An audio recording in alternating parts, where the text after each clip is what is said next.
Welcome to the show. My name is Charlton with Big C. This is Charlton and Big C Sports.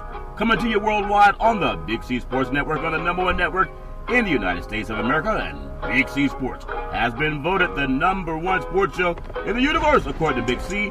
And them good old boys down south, I want to say bienvenidos to all of our listeners in Latin America, also across the pond in London, England, as well as Paris, France. Of course, you good old boys in Canada, we love you. In Africa, the Big C tribe, but there's no one we love more than the good old boys down south in the land of the free and the home of the brave on a beautiful June the 5th, 2019. Grando Deportes, Big C. How's it going for you good old boys down south? Charlton, it's going wonderful. Perfect weather down here in the South, getting ready for, another night in the NBA. Major League Baseball has been going on. But also, Charlton, 75 years ago tonight began the invasion of Normandy. Yeah. D-Day is known in America and around the world. We're looking at U.S. time, but this was the time they started landing over in France, Charlton, the liberation during World War II against the Nazis. So many great Americans, Charlton, who went over and fought the war to preserve rights for people around the world, something that America has always done. We lost some 9,000 American soldiers, Charlton, during that invasion. Wow. And they were laid to rest over in France. But when you think about the sacrifice that Americans have always made, and we still have veterans 75 years later that are amongst the 19 million veterans that are in America, Charlton, that always need help and people to think and look out for them. Yeah, and that's amazing, and we love just paying homage to our veterans and all our military that keeps us safe, and those that can't do anything other than be honored by us posthumously. We thank you for your service. I want to say today's show is sponsored by your Northern California Cadillac dealers, home of the all-new Cadillac Escalade, the standard of the world. And when you go by and test drive yours, tell them Charlton and Big C sent you. Also, on the 75th anniversary, CBS News will be doing a special. CNBC, CNN, all the major news. Fox will be doing it. Big C Sports, probably the only sports show in the universe that will pay homage to D-Day, and we just appreciate those who understand that we gotta honor that. And the American flag means so much to so many people, yet oftentimes we have people walking around that are veterans we don't say hi to. I was just walking the other day on the sidewalk getting some exercise in, and I saw this man, Caucasian guy, probably in his late 70s or 80s, and he's walking with a walker, and he had on his military hat, and as I was walking by him, I just nipped my hat to him and said, hello. I didn't try to have a big conversation with him, because that would be grandstanding, but I did acknowledge the man by just saying hello to him as opposed to walking by, and I think that's better than having to stop him and talk to him for 5 minutes when you really don't have it in your heart every day. Your thoughts? Well, it's something that many of these veterans don't want to relive, Charlton, even though they may walk around with some of the gar on that represents their military service. This is a hard time in their lives, Charlton, to go back and try to relive that with someone who doesn't understand that. The friends and members of their battalions that they lost, and even the sacrifice that they made personally, Charlton. The scars that they carry mentally and some even physically from those battles. I mean, to say hi is a great honor, but to ask them is an invasion of privacy. That so is. So I won't even want to go across the pond, because when you think about what happens in this great country, even the Queen honored on D-Day, and POTUS was there also. And it's one thing to say that other countries that talk about how they love America or they love their own country. We're in the NBA Finals with Canada. But Queen Elizabeth II, she did, and other world leaders, including President Trump, they gathered Wednesday, today on the south coast of England, to honor the troops who risked and sacrificed their lives 75 ago. A bloody day, ultimately triumphant in World War. And we feel like every day that we have this freedom, we just got to pay a little bit of respect for why we have it. So I just appreciate, whether it's across the pond, whether it's here in the United States, we deal with so many issues, but I'm just grateful to be an American, and I know we owe it to so many people. Big C, your thoughts? Well, Charlton, the sacrifices that have been made since the inception of this country, it's always been torn apart through war and sacrifice of young bodies, Charlton, that we never will find out what their future would have had or what they would have meant in history in this great land's development. Yeah. But they've allowed so many others, Charlton, to walk through this country with freedom and without cause. And so many of these people who have had the privilege of having the freedom that have been sacrificed by so many young lives in America don't appreciate it and don't pay respect to it. Yeah, and we'll always try to do our part on Big C Sports. I know some people say sports and politics don't mix, but we're not talking to those people. I also want to just say for a lot of veterans and even people just going through everyday life, if you have any need of help, there's a National Suicide Prevention Hotline, which is a big issue for a lot of teenagers, and a lot of parents don't know until they get a late phone call. But you can call. A number is 800-273-8255, 800-273-8255, or you can text 838-255. That's 838-255. If you need some help, if you need something, if you're afraid to go to your parents, just do that. But I also want to take the time. I know a lot of people are getting ready for the playoff game tonight with Golden State and the Toronto Raptors. But I want to just take my own moment to do a PSA. As an African-American man, I know I can count every single brother that I've had, and I believe sister too, my mother as well, and many, I would say all of my nephews have been approached by law enforcement and racially profiled in the land of the free and the home of the brave. And having my own boy that has the chance to go about trying to become his own young person to pursue liberty and justice for all, the pursuit of happiness. We were driving around just yesterday. He got his license, and I'm proud of him, 16 years old. We were followed by law enforcement. The black and white pulls up behind us, and I told my son to remain calm. This is real talk. I told him to remain calm, just signal that we're going to go left, and we signaled to go left. The CHP pulled up behind us. I told my son, just keep driving at a proper rate of speed. We did that. I said, signal, we're going to turn left again. The CHP turned left right behind us. He was running the plates on the car. He saw a young black boy driving the Mercedes-Benz, and he saw a black father on the side. I'm just telling you what happened yesterday as we celebrate D-Day and our freedoms. I told my son, okay, when you get to this stop sign, turn signal and turn right. He signaled and he turned right. CHP followed us. Same thing that we talked about all the time, how to stay safe. My son did nothing wrong. The car's tagged properly, license and registration. And I just wonder how many white parents have to have that same talk with their kids. See your thoughts. Well, Charlton, there's certain levels of society that will never change, and that's one of them, profiling. You know, when you look at the situation of profiling, it's not because of something you've done. It's something that others have done that have led people to think that way about everybody else. Well, when there's a negative line that's drawn in society, regardless of the culture, Charlton, it makes others pay who haven't done anything wrong. And you feel that you're being victimized, which you are in a way. But as long as you're abiding by the law, you really don't have much to worry about. In that situation, once that officer had made that second turn behind me, I would have pulled to the curb. I wouldn't have continued going. I would have pulled over. I would have forced his hand at that point. You force him to do something that he shouldn't do, which is unjustified. He's pulling over behind you because you stopped. That's an unlawful stop. And so if you keep going on, it's almost like, you know, egging him on to keep following me, keep following. I'm going to keep turning all these evasive measures. That's what the officers are going to do. Say, well, they were taking evasive measures. That's what they look at. And so if you just pull to the side, you pull into a parking lot, and if he wants to pull up behind you at that point, let him do that. But don't give him justification to keep following you down the street. You have to diffuse it as a person. Don't let it escalate to the next level. That's very well said. And I think sometimes, no matter if you're right or wrong, if you stop or not, I just want to ask my white brethren, and even parents, because I want to talk to those parents. The kids are out of school now. We told them ever since we started Big C Sports that black kids are about 10 times more likely than white kids to be expelled from school and 7 times more likely to be falsely accused of a crime. And I know that we did everything right, and I'm glad I was with my son, but he also knows how to behave, and I understand what you're saying about pulling over, but I'm asking my white brethren because this officer was a Caucasian, and I wonder if white parents are having those same conversations. Many white parents now, they have black grandchildren or biracial grandchildren now. They just do. And I wonder if they can share those same stories of how law enforcement pulled them over or chase them around the neighborhood just so they can pull their tag. I know it doesn't happen. And I just want to put that out there for black parents.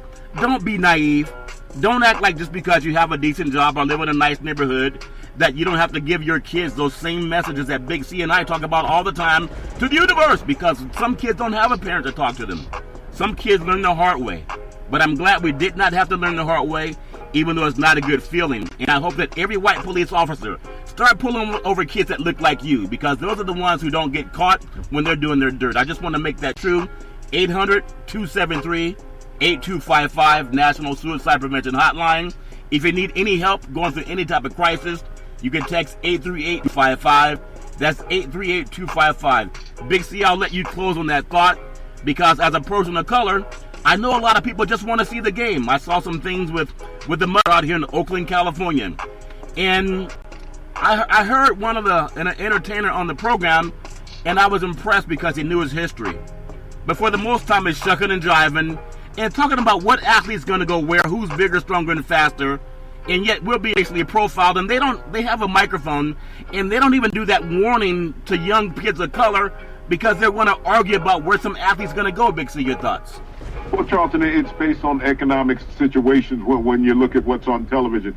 They're generally not going to be profiled, because most of the time they're not going to be driving especially when they're in a city and they're doing work. They're going to have a driver taking them around town. Yeah. But it's just like we talked about at yesterday's show. If a dog is chasing you down the street and all of a sudden you stop and turn and address that dog will stop. He reassesses the situation.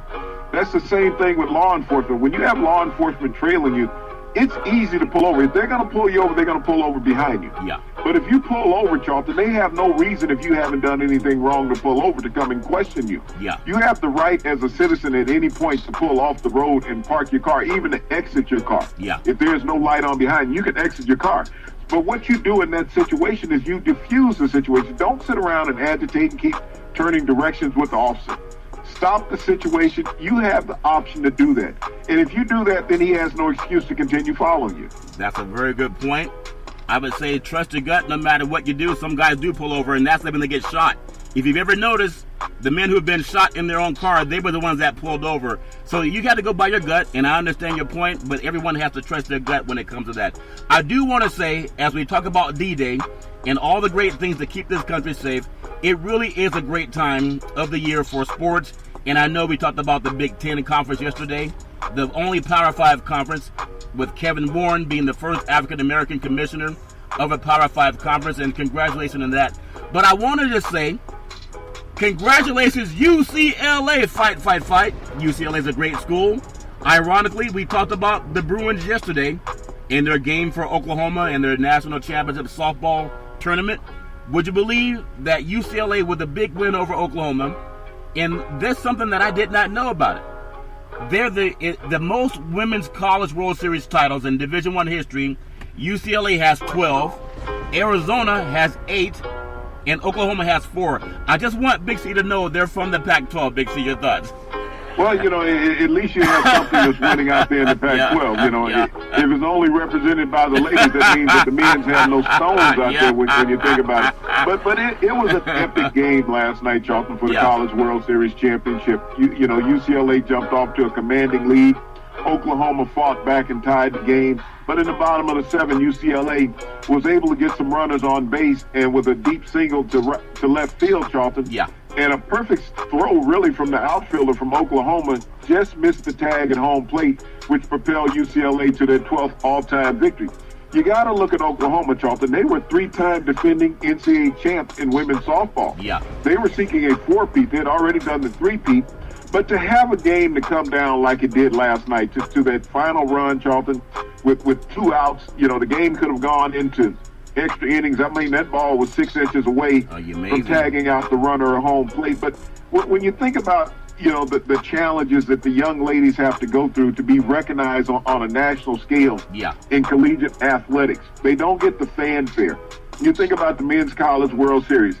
They won't have more epic battles than what you had in the Women's World Series. No. But it will not get the fanfare and luster of what the men will get when they go to Omaha, Charlton, or any other national stage when we have a collegiate championship being, combated for. Yeah. But, I want to say thank you, and congratulations to the Lady Bruins of UCLA Pac-12. winning their 12th all-time title. Yeah.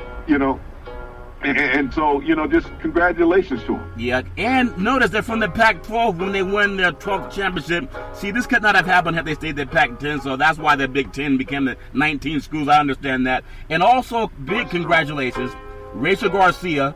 And she was a dominant pitcher. She was so dominant last night. You can see she started to get a little bit winded right around the 5th inning, and Oklahoma started having some hits against her. But she won the National Player of the Year award also. And you go prior to her, there was Lauren Hager. She had won it for the Florida Gators in 2015. Kellyanne Ricketts, 2013 for Oklahoma, and then Daniel Lowry, 2009 for Washington, that had pitched in the World Series for softball. Now, if Garcia was playing for the UCLA men's team, which may also win the College World Series championship, Big C, they're a very dominant team. Could you imagine if she were a man? Okay, she would be looking at multiple millions of dollars by Major League Baseball. But as a woman, this is probably the crescendo of her career. Big C, your thoughts? Well, it is. That's something that they haven't developed as a professional softball league for women, Charlton. I mean, the WNBA has been there under some fanfare for the past decade and a half. Yeah. But, baseball, because there's so many different sports out there, Charlton, it's hard to gravitate in. And we don't see Major League Baseball knocking the socks off, literally, with fan attendance in the game. Baseball attendance has been down for 4 consecutive years.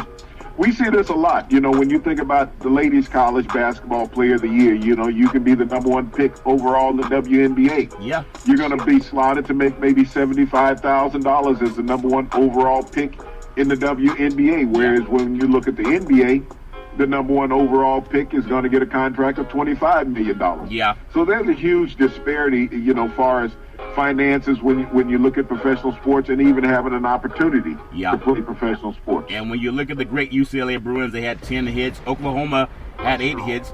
And again, 5-4 was the final. Oklahoma came into the series ranked number 1 in the country. UCLA came in ranked number 2. Now imagine how great these rankings are. Because in college football, I believe it was it was Alabama, and then Clemson 1 and 2. And they managed to get it right. 1 played 2. We see the same thing we didn't see the same thing in the NBA finals because the East number 1 was Milwaukee. Well, number 2 came through in Toronto. In the West, we had the number 1 seed. It was Golden State got the opportunity to go there, but Denver had that number 1 seed. They had that number 1 record. So it doesn't matter the ranking so much in NBA. Why is it such more accurate on the college level than it is on the professional ranks? Big C, your thoughts? Well, when it comes to college sports, Charlton, it's bracketing. When you have a number 1 seed playing a number 16 seed, there's a disparity there. You're putting the best team against the weaker team. Yeah. And so you get this in the NCAA tournament in basketball, that the number 1 seeds generally go through and win, just based on the power of their schedule. Yep. You think about these women all year long, Charlton, you think about the length of their schedule. Most of these teams played over 60 games on the regular season. So when you think about how competitive these young ladies are out there on the diamond, they play as many games as the men do on the opposite side, Charlton. Yeah. So, when you're bracketing, you look at power and rankings. And so that's how the NCAA bracketing committees are able to get it right in football, basketball, and baseball. Yeah. Well, I want to say again, congratulations, UCLA. 12 times they've won the college softball national championship. And the men's they're considered the most dominant, at least history-wise, as far as men's basketball championships, the great John Wooden. They have 11. But that same school, no one really knew that the women were more successful than the men's program. Does that put any pressure on the great Chip Kelly, Big C, with the UCLA Bruins on the football team, Big C? Your thoughts? Well, there's pressure on him from day one that he walked on campus, Charlton. Ever since he left the Oregon Ducks, his career has been in a spiral. He went to the Eagles, found minimal success. From there to the 49ers, no success. To the UCLA Bruins, and he hasn't even gotten his feet wet yet. Yeah, I mean, he's going to be under pressure to produce. The Pac-12 has been a down conference football-wise. They haven't had a team consistently have double-digit wins in a while. So it is a lot of pressure, not just on him, but all the coaching staffs in the West Coast. Yeah, and so speaking of that, again, congratulations, UCLA. as we celebrated D-Day. I really appreciate people watch something tonight on major news outlets just to pay homage to our veterans, fallen veterans. The college basketball. I know they don't talk about paying people yet, but they have made one change. They're gonna move that 3-point line out in Division I college basketball. It's gonna be moved back the distance used in international competition, and I think that's happening because of something you talked about many times. We have a lot of European players that are playing in the NBA. It's not just, I think what you said, about 30 to 40% are coming from European leagues, Big C. So they're trying to get the American basketball players to have that same type of skill set shooting threes because it's a 3-point league now, and they're going to push it out. The line will now be 22 feet, as opposed to what it was, 20 feet 9 inches. I don't know if it makes much of a difference because everybody's trying to shoot from 30 feet out now. Big C, your thoughts? Well, you talked about the NBA. 40% of the NBA players are non-American-born players, Charlton, when you think about the league. Yeah. You got Canada and the U.S. right now competing for the NBA title. There are 15 Canadian-born players that are in the NBA. Yeah. So when you talk about a complete international game, that's what the NBA is.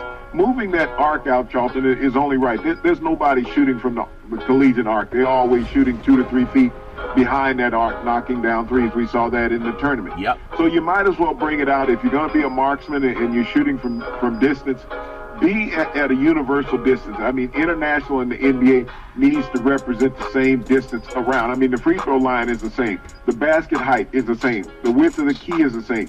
Make the 3-point arc universal in all of basketball. Yep, I agree, and they're going to do that. So we're looking forward to that. And I know that everybody wants to shoot for a distance, and I think someone said that Steph Curry has started that. But there's a lot of players that shoot a long ball. It's just a matter if it goes in or not. We know the closer you are to the basket, the closer you are to making your shots. So no matter what happens, we want to just say thank you to UCLA. And for all the colleges, I like the fact that they're doing something to make the college game better. It's for the men. And I wonder if they'll do anything for the women's basketball. I haven't heard about that. But do you think that's going to change how they do it for women's too, Big C, or no? No, I don't think they'll change it for the women. I think that the distance where they are, because we're looking at a different strength set between men and women. Since the pro game is different, even the college game with women, where they're more layup and fundamental oriented, where men, I mean, you have the dunk shot that's prevalent in male basketball, as well as long ball shooting. I think the women's game will remain the same. Well, that's something that we look forward to seeing no matter what happens if they make any changes. I want to touch tonight on Major League Baseball because we just saw that kid get hit, and it was the Mets were playing. I know there's a lot of, like, you get punched in the gut, you lose your wind for a little bit, and then after a while you feel better, you can breathe again. Well, everyone was punched in the gut when they saw that little girl that was hit by a foul ball, and the player was crying, and it was news for about 2 days. And everyone thought that the commissioner, Rob Manfred, would do the right thing. Now, it wasn't his child that got hit, so maybe he didn't see it the way a lot of people who were there in the ballpark saw it. Or the lady who passed away at Dodger Stadium on her anniversary, she went to a game, got struck by a ball. I think she was 70 years old or so, and she passed away. So Major League Baseball doesn't talk about that much. But can you explain the thinking of how commissioner says we don't want to do anything right now to make it safer for our paying fans? And the stadiums are already half empty, and he has a chance right now in front of the whole baseball universe to do what's right. And he says he doesn't want to do anything, doesn't want to expect teams to make a change until next season. Your thoughts?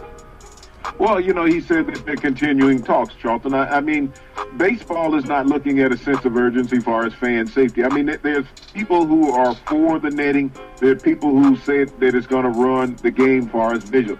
Baseball has always been an open stadium. You're thinking about a game that's been in existence for more than 100 years, Charlton, that has operated down the field lines without netting. Yeah. It's twofold when you look at the netting. I know it's there for safety. It's there to protect the fans.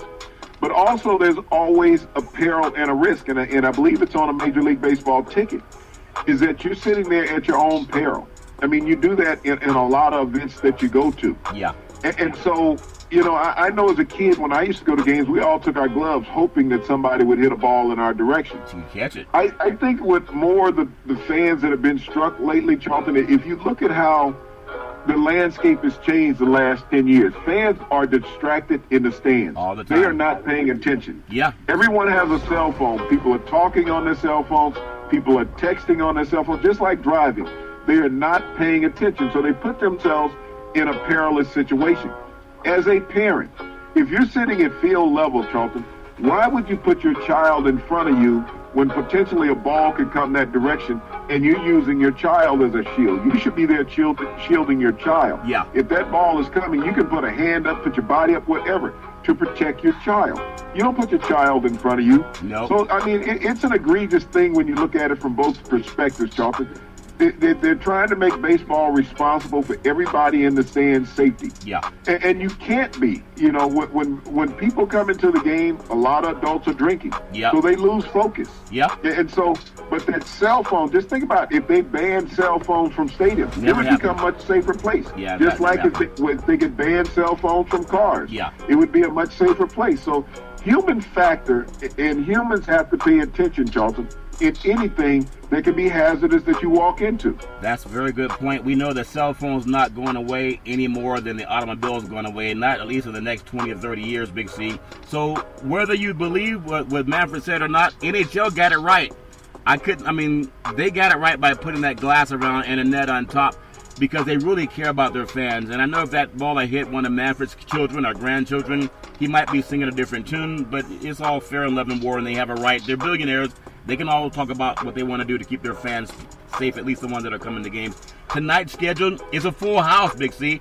Atlanta's at Pittsburgh. You have the New York Yankees at Toronto, Minnesota at Cleveland, San Francisco Giants at the New York Mets, Tampa Bay is at Detroit, Miami's at Milwaukee. Can you imagine Miami, one of the most beautiful cities in the universe, Big C, and they play in the Dome. And then you have Milwaukee. I won't say it's one of the most beautiful cities, but it can be beautiful this time of year, and they play in a dome. This is the Dome versus Dome series, Big C. Your thoughts? Well, the reason why Miami plays in the Dome, Charlton, they don't want people to drive by and not see anybody inside the stadium.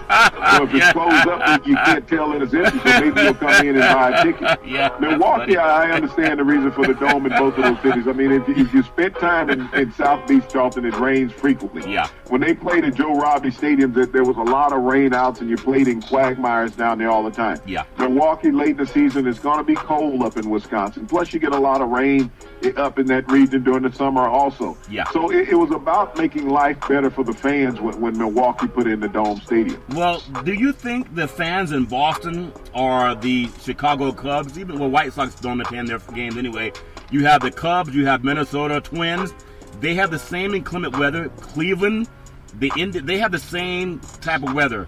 And look at the Yankees. Could you imagine if they domed Fenway Park, or if they were to dome Yankee Stadium?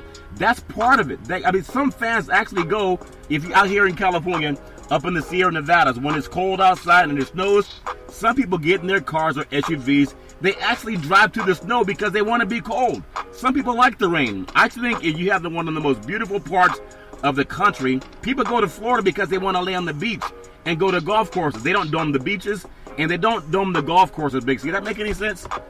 Well, the greatest thing about all the dome stadiums in the United States now, Charlton, that they play baseball in, yeah, they all have retractable roofs. Yeah. So they're not stationary roofs like you would have with the Superdome down in New Orleans. All of these stadiums have open domes where you can retract the roof in less than 20 minutes. Yeah. And you can deal, if it's a perfect day outside to play in, then you open that roof. But if you're down in Arizona and it's 112 degrees, nobody wants to play baseball No. in 112 degrees. Nobody wants to sit in a stadium when it's 112 degrees. So you have to close the roof and turn on the air conditioning, Charlton. So it's about enjoyment of the game for the fans and the players. You put in the best playing situation that you can, and that's the reason for the domes. Even up in Seattle, you think about the inclement weather. Seattle has never had an open-air stadium. It started with the King Dome in Seattle. Yeah. Now that they got Safeco Field up there, Charlton, it has a retractable roof. Yeah. So they are allowed to utilize both the best situations. Yeah, it's the best of both worlds. I just think it's up to the fan. If they like it, they go if they want to like that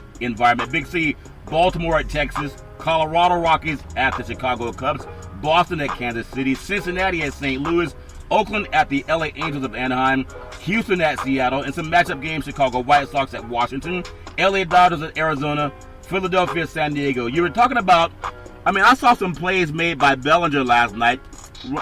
There was a pitch that got away, and the pitcher threw it behind the first baseman's back. It went up against the wall. Bellinger, on his hustle, Big C, He came back and threw the boy out at second. And it's amazing how little money he's making compared to guys, even Trout that lives right down the street. But Bellinger's looking like he might be at least in contention for the National League Most Valuable Player. Big C, your thoughts? Well, it's going to come down between Bellinger and Yelich from Milwaukee.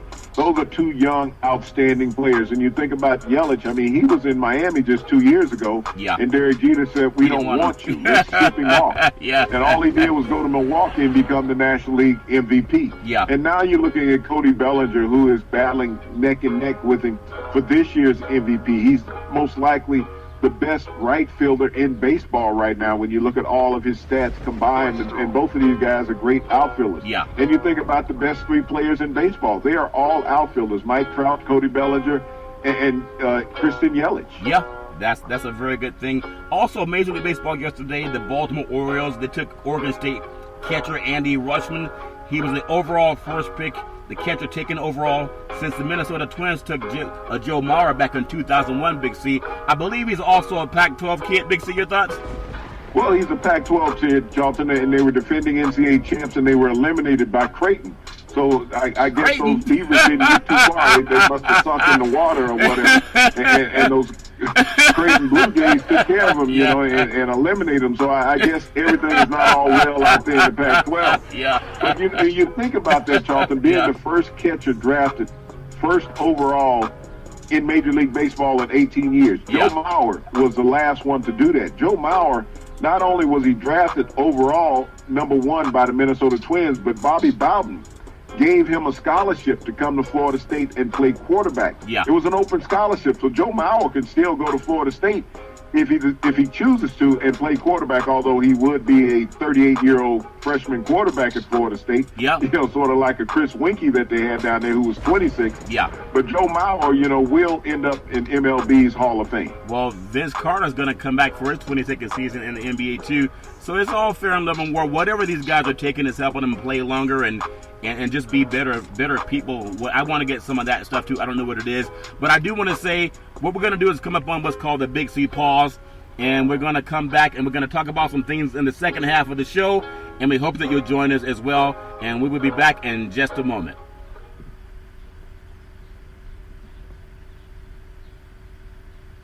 All right, we are back with Big C Sports on the Big C Sports Network.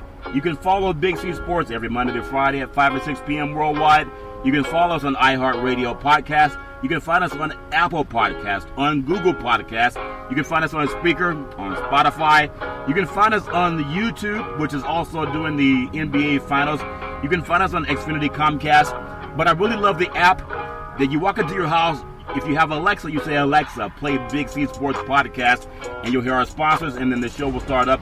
I even heard one of our competitions talking about Alexa also, and they were saying that you can walk in the house and you can say on the app, Alexa, play blah, blah, blah, and it comes up.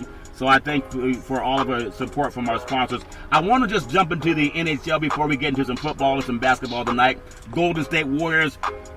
Man, it's a big game tonight in Oakland, Big C. But let's get into a little bit of hockey with the series tied at 2 apiece. Game 5 Stanley Cup Finals. Will tomorrow night be in the Boston Garden at TD Gardens? The Bruins may be without the 6'9" defenseman because he has a broken jaw.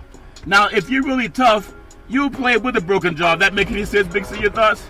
Well, Chara, took a puck in the jaw, Charlton, in Game 4 of the series. Yeah. And took him down. I mean, he's the biggest man in hockey at 6'9". He's a 14-year veteran. And so he's been through all the rough shots, that you can take as a player. Yeah. And they will most likely come out with a special protective helmet, Charlton, something like the goalie's wearing to protect that jaw. But, pain is a different thing. And, I mean, as you're getting hit, and I don't know if they're going to wire it shut or whatever they're going to do to it, Charlton, but this is sort of like what Golden State is going through. You lose a starter.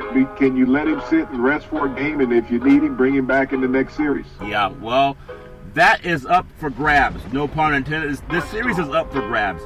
If you can imagine the injured players that Golden State has, if they win this game, it really is I think we're Humpty Dumpty set on the wall. Humpty Dumpty had a great fall. All the King's horses and all the King's men couldn't put Humpty together again. If Coach Kerr can do more than Humpty Dumpty, I'm telling you, this is something for Golden State. Tonight, Golden State landed vibranium. they must depend on Quentin Cook, Alphonso McKinney. You have, I think Bell is going to be just a dominant force for them. He can be. And then Bogut, you don't expect a lot out of Bogut, but they're going to need a lot out of Bogut tonight. Big C, your thoughts? Well, Bogut, Livingston, Charlton, they're going to need that second tier of player as Golden State. I know there's some up in the air whether Klay Thompson is going to play tonight. I wouldn't recommend, if I was the organization, to have him play.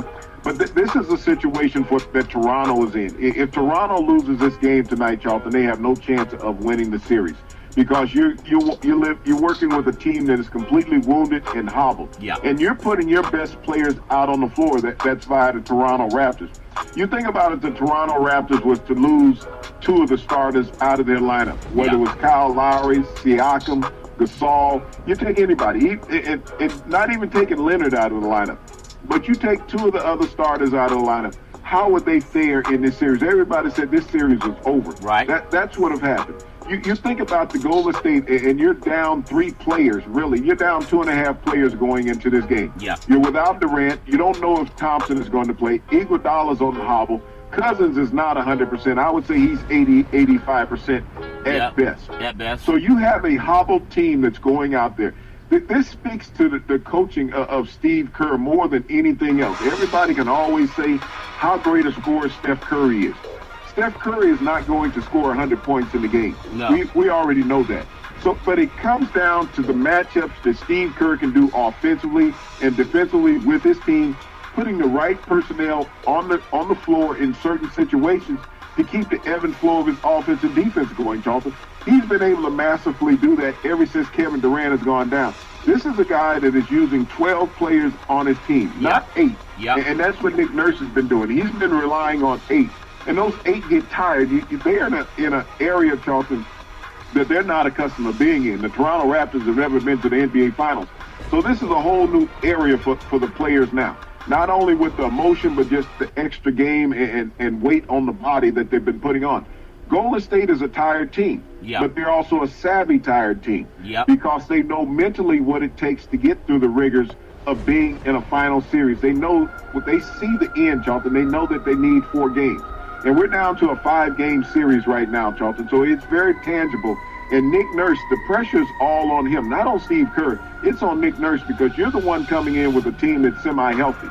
And if you can't get it done tonight in Golden State, you might as well just pack it up, and when you come back to Toronto, not even pack a bag to come back to Oakland. Well, the scary thing about keeping out Klay Thompson, just for numbers, NBA playoffs in the finals, the team that wins the 3rd game, which is being played tonight, they've won 81% of the finals. So even if you keep anyone out, whether it's Thompson or, there was talk at one time they're keeping Iguodala out in this same series. There was talk about, of course, Looney and Cedric, Marcus Cousins, and Durant is still a factor, a non-factor. I don't know if he's ever going to play for the Warriors, at least this season. But when you know that stat number, 80% is good. 81% is even better. The team that wins tonight has an 81% chance of winning. Would that make you think, leave Klay Thompson in and trust him? If he says he can play, let him play. If he says I can't play, then trust him. Does that make any sense, Big C? Well, 3 years ago, the team that won Game 3 of the series, Charlton, didn't win the title. Golden State lost the title to Cleveland, and they were up 2-1 in the series. They had won Game 3. So, it's not always proven that you're going to win. As you take 19%, think about the lottery ball in the NBA draft, Charlton. Yeah. Teams with 14% chance didn't even win. Teams with the single-digit stat won the lottery. Yeah. So it's not, everybody can talk about analytics. Yeah. And analytics is what people have come to say that I really don't understand the game. Yeah. So let me give you some statistics. Statistics have nothing to do with heart, okay? That's the thing that athletes work with. Athletes don't worry about analytics. They worry about heart and what they can get done. Klay Thompson is demonstrating a lot of heart by wanting to play. Yeah. Andre Iguodala has put heart out there, showing that he can play on the game, as well as Kawhi Leonard, who has been hurt since the Milwaukee series, Charlton. He has not been healthy. Yeah. He has been playing with heart. So those are the things that you can't measure. You can't look on the stat page and say, okay, where's the heart at? I mean, that's an emoji on somebody's phone. Yeah. All right? Yeah. You look at Draymond Green. He's the heart and soul of the Golden State Warriors. So when you're talking about measuring heart, how do you put that in a stats book? Yeah. All the analytics people have not figured out how to put it in a stats book. We looked at the Super Bowl. The Los Angeles Rams on paper were the best team in the Super Bowl. Yeah. They didn't win it. No heart. The team with the heart won. Yeah. Knowing how to win, knowing how to capitalize on situations. That's what heart will give you. Golden State Warriors, you're going to tell me when they came out and went on a 22-1 run at the end of the second and in the beginning of the third quarter, and they went a 22-0 run, Charlton, was that analytics? Because it had never been done before. Right. Think about it. That history was not written on that. That was about heart and determination. So that's what this is all about tonight. When you look at Steve Kerr on the sideline, he's making gut feelings with his heart and his mind on who to put into the lineup. Yeah. He's not looking at analytics saying, okay, this guy matches up here. This is what I'm feeling. And Steve Kerr has coached that way throughout the playoffs, what he has felt. And when you're playing 12 players out of your lineup, Charlton, that's because you're dealing with your heart and your gut. Give me your feeling, and I know you've talked about it throughout this series, and let's say if we have for Toronto, Ibaka, Norman Powell, Van Fleet, those guys, they're not considered a team or a players that someone would trade for to help get to a championship game. Maybe Ibaka, because he was down there with OKC when they got into the finals at the time, and he was with Durant. He was also with that good boy Harden, and then Westbrook also. But if you could imagine, something's going to give tonight. If Golden State wins this, we talked about Humpty Dumpty again, then just crown Coach Kerr as the National Coach of the Year or the Coach of the Year in the NBA at least. But do you feel that those players have heart too that I talked about, whether it's Van Fleet, when you look at Van Fleet, how he has played phenomenal since coming back from the birth of his second child, Charlton, in the Milwaukee series. Yeah. He's been unstoppable. He has not gotten enough time on the floor, and I think that he could be an equalizer. Yeah. I mean, they got to find a way to either take Green or Lowry out of the game and get more time for Van Fleet. When you look at Ibaka, I mean, he's the backup to Gasol now. He was the starting center prior to the trade for Gasol, and then all of a sudden, Gasol took over because he was a more dominant presence. And I think about Powell. You talk about UCLA. He's a UCLA alumnus, Charlton. Yep. I mean, these two, Van Fleet and Powell, if I was Nurse, I would start them in this game. Really? Because you're giving me instant offense. Green has been inconsistent. Lowry has just not been there. But I would start these guys just like when you see Kerr. Kerr, all of a sudden, you see a change in lineups all the time. He has not started the same lineup every night, Charlton, in the last two series. Yes. That's what you look at. Sometimes you got to have a change as a coach. And when you throw that wrench into it, you got to deal with some gut feelings sometimes, not just analytics. Well, I think tonight we'll see why Golden State called Marcus Cousins to come in. And when people say that you got to be 100% to play the game, I don't know any athlete in football that's 100% past the first couple of weeks, but they play all the time anyway.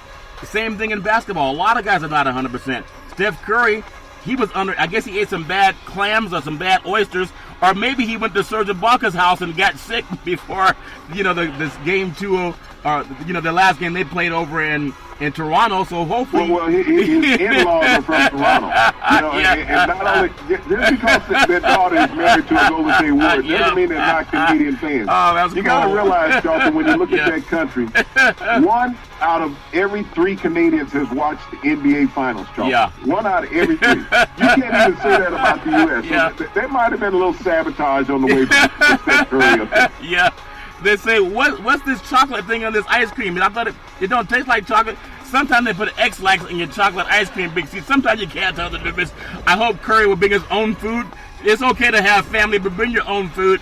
We'll see what happens tonight. Last thing I want to say on this game, because I'm so excited to see it, is, there's only this game and possibly 2 more. It would be games, 4, obviously 3, 4, and then 6 that Golden State Oracle Arena will ever have basketball again. That's if Chase Center's ready on time. It may have some other events, but 47 years, Big C. So that three-peat coincides with them winning 3 games at home. I don't know if it happens or not. But what must Curry do? He has to have at least 30. But some people are saying he has to have 40. I don't think he needs 40. I think he needs in the 30s and have some support and help. Big C, your thoughts? What Curry must do tonight, Charlton, is not just rely on the three-point shot. Right the he has to dribble, penetrate. He has to break down the defense. They're going to be sitting out there in that boxing one like they did in the last game, Charlton. Yeah. They're going to be trying to deny him the shot from the perimeter. But in doing that, that's when you penetrate and you kick out. That's what he did with Iguodala. Yeah. Little penetration, you kick out because the defense is going to collapse. If Curry penetrates tonight, Charlton, and play the true point guard role, there's going to be a lot of open looks for teammates. Yeah. That's what you have to create in unselfishness. We know that Curry has been unselfish throughout his career. He backed down and let Kevin Durant be the leader of this organization. Yeah. Because all he wanted to do was win. And I think he's still possessing that same mentality. We've seen games where Curry had not even scored in the first half. Yeah. But all of a sudden he lit it up in the second half and pumped in 30. Yeah. He does what it takes for the team to win. Yeah. And that's the mark of a champion, Charlton, is to be unselfish and to sacrifice your role at times so that your teammates can benefit. Yeah, and I think he has that experience that will show him what to do. Last thing, no one talks about the injury, but you talked about it. I just haven't heard many other people talk about it. Kawhi Leonard can't really dunk. If he tries to, he may tear something because he has a hitch in his giddy up. Anyone talking about the 34 points he scored last game was great. But did he overexert himself? Because no one's talking about him. Because if he's out, then this will be Golden State winning the next couple of games, Big C. But what are you feeling? What do you want to see out of Kawhi Leonard when you talk about heart and the ability to play, Big C? Well, Kawhi Leonard has a thigh injury that nobody's talking about, and that's what's bothering him is his quad. And so he's constantly putting heat packs on it when he's on the sideline, trying to keep it loose and warm. Yeah. It's prohibited him from being able to elevate, Charlton. And as a basketball player, you need to be able to elevate. He has to stay close around the basket. That's what he needs to do. And he hasn't been able to rebound with the best. I mean, he's gotten rebounds, but he hasn't been that dominant force. And as you say, he is not forcing anybody to the basket. I remember Kawhi Looney's injury. Yeah. You know, Kawhi Leonard knocked him to the floor in that injury with an elbow. And Looney got called for the foul. For the defensive foul. Yeah. You know, on the play. But Kawhi Leonard limped into that situation and limped away from the basket back to the free throw line. So he's troubled, you know, and I think Golden State, because you're using so many bodies, is that you have to be a little more physical with Kawhi Leonard. You got to bump up against him a little more, bang on that thigh, and take the strength out of that leg. I agree. I look forward to a great game tonight. Golden State. It's game 3. There's something about the number 3s. They have 3 possible games left at Oracle Arena. The team that wins game 3 wins 81% of the time. We'll have to see what happens. I wanna kick the ball to some college football. I know you love college football as well as many sports. When you think about quarterbacks, the 11 best college quarterbacks this upcoming season, and it's always up to somebody's opinion, but I like Herbert out of Oregon. I thought he could have gone pro last year, but he decided to come back and play for the Ducks, and I think he made a right choice. I think it makes Oregon a Pac-12 North favorite. I know some people like Washington, but Washington's had their run of things. Washington State's had their run of things. In Stanford, you can never count Stanford out, but because of Herbert, I think I'll give them the edge over Stanford and Washington. And I really like him to be a consideration for the Heisman Trophy if he plays to his capability. You have Trevor Lawrence, Clemson. I love the way he played in the national championship game last year. But before that big game against Alabama, no one was really talking about him. And, of course, you like Tua out of Alabama. I think this kid, since he came out for high school, St. Louis, Honolulu, had the great touchdown in the national championship game against Georgia. He's been on everyone's radar. Let's start with those, Big C, and give me your feelings, your thoughts. Well, you know, I look at Herbert. He was a little inconsistent last year at the end of the season, Charlton. I think that's what cost Oregon a chance at the Pac-12 title. It was his inconsistency in a couple of big games against Stanford and a couple other schools, Charlton, where he could have easily won those games. And he let it get away from him. Tua is coming back off of an injury that hampered him in the latter part of the season. He was never 100% after that, and a quarterback relies so much on his legs and mobility, and Tua just didn't have that when he went up against some vaunted defenses in Oklahoma and especially Clemson in that national championship game.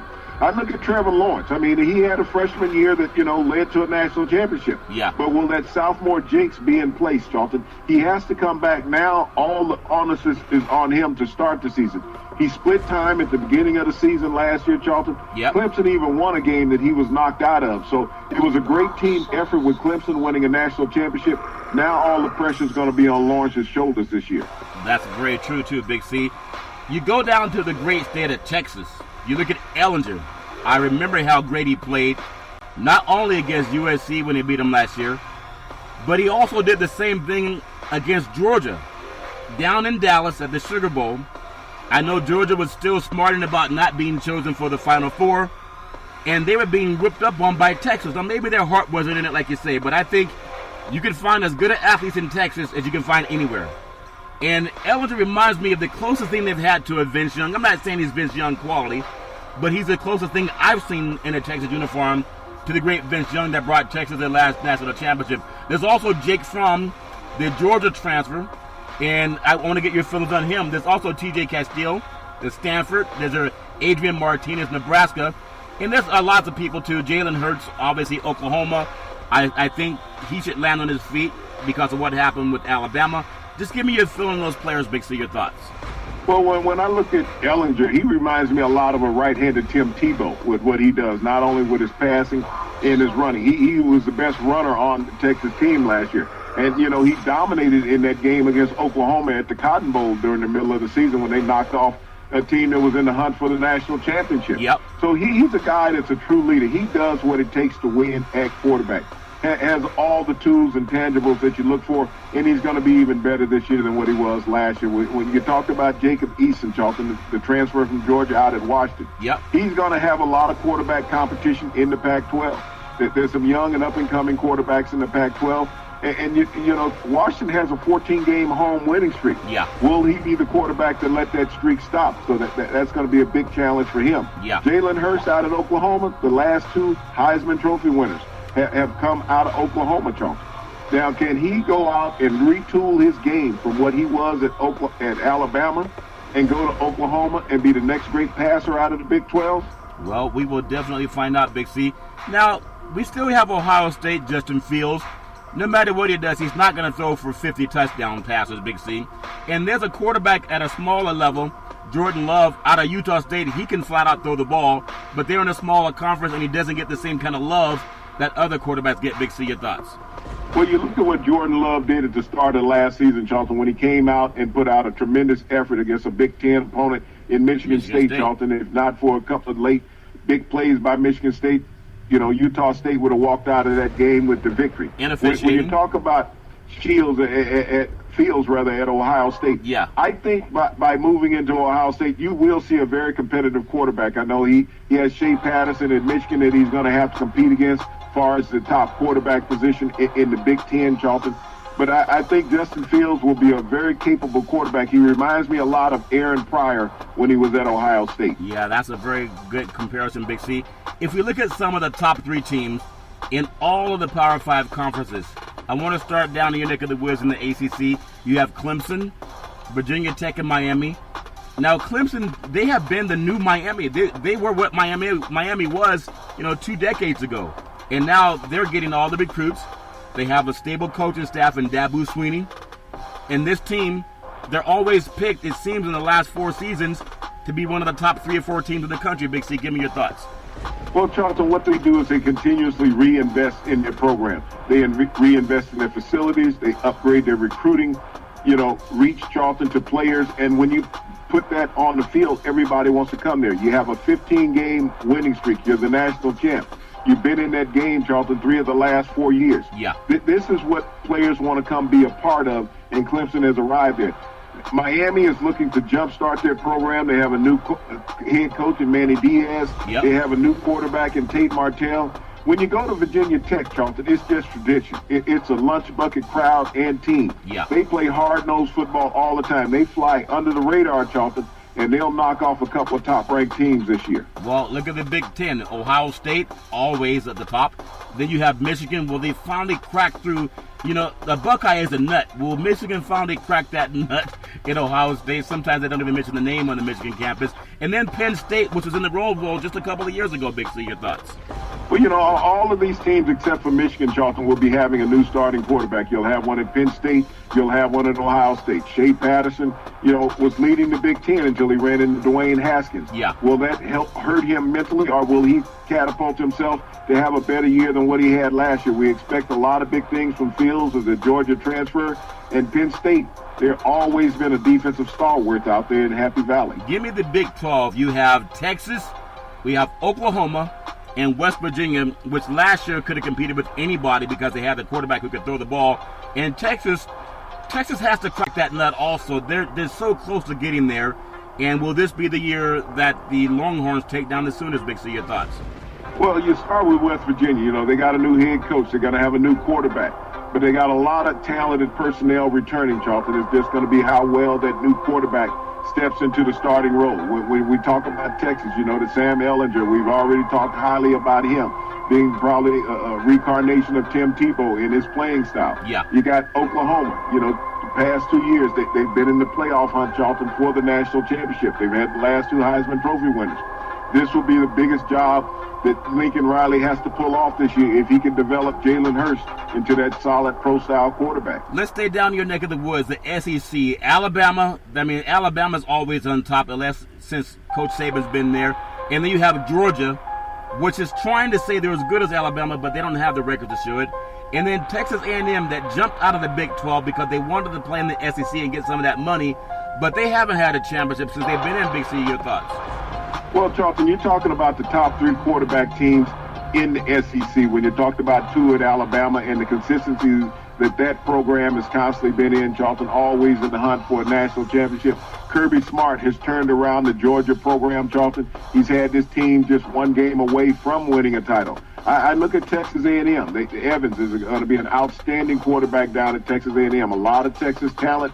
Will Jimbo Fisher earn his $75 million this year? $75 million? No, he's not going to earn it, Big C. That was given to him. I want to jump to the Conference of Champions, the Pac-12 Conference. Congratulations, UCLA won another national championship. Oh, that was softball. Maybe I'm having a premonition. When you look at the Pac-12, you look at Oregon. I think Oregon's going to be hot this year. Washington's been very solid under Coach Peterson of late. And then Utah is in there. But I like JT Daniels at USC. I want to get your thoughts on the Pac-12, Big C, your thoughts. Well, USC is not going to be a competitor in the conference. And when we look at Oregon, this is a team with the top 5 recruiting class. Cristobal has changed the mindset out there at Oregon. He has a quarterback that returned that had some unfinished business. Yeah. You look at Washington with that home winning streak of 14 games. Peterson has done an outstanding job. He has a new quarterback in Jake Fromm. Well, Jacob Eason, who's producing, outstanding things out there in the Pac-12. He's a big arm kid from California, and he's come back home to the West Coast. Yep. And then we look at Utah. They're always the dark horse in the Pac-12 because of where they're playing. People don't look at them as a West Coast team, because they're up in that mountain region. But they come with a lot of talent every year. They're always a play or two away from being a competitor in the Pac-12. Well, we know it's all about competition. It's all fair and love and war. You can find Big C Sports on iHeartRadio Podcast. You can also find us on Apple Podcast, on Google Podcast. You can find Big C Sports on Spreaker, on Spotify. You can also find us on Xfinity Comcast. But if you have that app in your home, when you walk in the house, just say, Alexa, play Big C Sports Podcast. You'll hear our sponsors, and then the show will come up. So we thank our sponsors for the support. We want to thank all of our veterans, D-Day, United States of America, Europe celebrating together. It's amazing what can happen when you have unity and when you don't demonize a whole culture of people. And we just thank our veterans and those that have lost and those that are still able to just be appreciative that we, for whatever law or whatever country you fought for, whatever war you fought in, whatever service part of the branch that you're in, we just thank you for your support. And I'm really happy to say that the United States of America is very strong. Big C, I know we talk about if you need help, reach out for the National Suicide Prevention Hotline, 800-273-8255, 800-273-8255, or you can text 838-255. That's 838-255. I'm speaking a PSA to every parent of color. Ask your white brethren if their kids have ever been pulled over, just fallen harassed. And maybe they have parents that are part of law enforcement. They can have that message too. It's not a good feeling. everybody deserves the liberty and justice for all. Big C, back in the day, there was a man by the name of Drew Boudini Brown. He was known as Muhammad Ali's right-hand man, and he would always tell Ali, with all you got to use, how can you lose? Rumble, young men, rumble. Big C, what are you looking forward to in the sports universe? But Charlton, I'm like everybody else in America and most of Canada. We're all looking forward to Game 3 tonight in the NBA Finals to see which team will be the healthiest and the grittiest to pull off a victory and take a 2-1 lead in this championship series. Well, it's going to take a lot of effort from both teams. We just wish everybody the best, and you can always dig deep when you want to dig deep every Monday through Friday at 5 and 6 p.m. worldwide. Follow Big C Sports on the Big C Sports Network, on the #1 network in the United States of America. And Big C Sports has been voted the #1 sports show in the universe, according to Big C and them good old boys down south. As we always tell you, there's never, ever an excuse for domestic violence. If you know any man or woman going through that garbage, please pick up the phone and call 911, because no man or woman should ever have to go through that garbage on their own. And as we always ask you on every Big C Sports show, we thank you, we appreciate you, and we hope that you have a super fantastic day.